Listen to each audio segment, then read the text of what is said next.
দেশের বিভিন্ন স্থানে নানা আয়োজনে পালিত হচ্ছে মহান মে দিবস।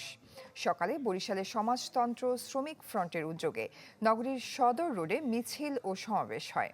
এর আগে সদর রোডে মিছিল বের করে বাংলাদেশ শ্রমিক কল্যাণ ফেডারেশন। রাজশাহীতেও পালিত হচ্ছে মে দিবস।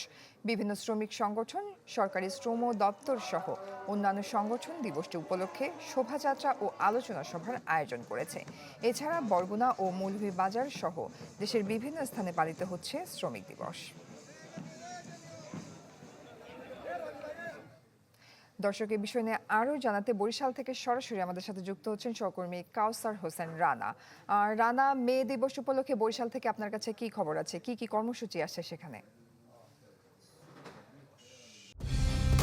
কালার এক্সপার্ট, জর্জ স্যাপ এবং মাইল্ড অন হ্যান্ডস টেকনোলজি সমৃদ্ধ অরিক্স ক্রিস্টাল ওয়াশ আপনার লন্ড্রি এক্সপার্ট।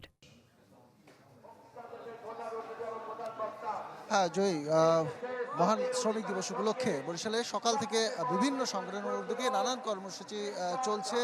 একেবারে সকাল 9টা থেকেই বরিশাল নগরের সদর রোড যেটি, সেই সদর রোডে আমরা এসে দেখেছি যে বিভিন্ন সংগঠন এখানে এসে উপস্থিত হয়েছে, যার ভিতরে রয়েছে সমাজতান্ত্রিক শ্রমিক ফ্রন্ট, তারপরে বরিশাল শ্রমিক কল্যাণ ফেডারেশন এবং এখন এই মুহূর্তে জাতীয় শ্রমিক দলের কর্মসূচি চলছে। সকালে শ্রমিক ফেডারেশনের উদ্যোগে নগরীতে মিছিল বের করা হয়, সেখানে সংক্ষিপ্ত সমাবেশ অনুষ্ঠিত হয়। এছাড়া শ্রমিক কল্যাণ ফেডারেশনের উদ্যোগে মিছিল বের করা হয়। সেই মিছিল বরিশাল নগরীর সদর সহ বিভিন্ন প্রধান সড়ক প্রদক্ষিণ করে। এছাড়া জেলা প্রশাসনের উদ্যোগে শ্রমিক দিবস উপলক্ষে বর্ণাঢ্য র্যালি বের করা হয়েছে। এখন এই মুহূর্তে বরিশাল নগরীর সদর রোডে অশ্বিনী কুমার হলের সামনে, এখানে বিএনপি দলীয় কার্যালয় রয়েছে, তার সংলগ্ন স্থানে শ্রমিক দল, জেলা ও মহানগর শ্রমিক দলের উদ্যোগে সমাবেশ চলছে। এই সমাবেশের পরে এখান থেকে বর্ণাঢ্য র্যালি বের করার কথা এবং এখানে বর্তমানে প্রধান অতিথি হিসেবে উপস্থিত রয়েছেন বিএনপির জাতীয় নির্বাহী কমিটির সিনিয়র যুগ্ম মহাসচিব অ্যাডভোকেট রুহুল কবির রিজভী।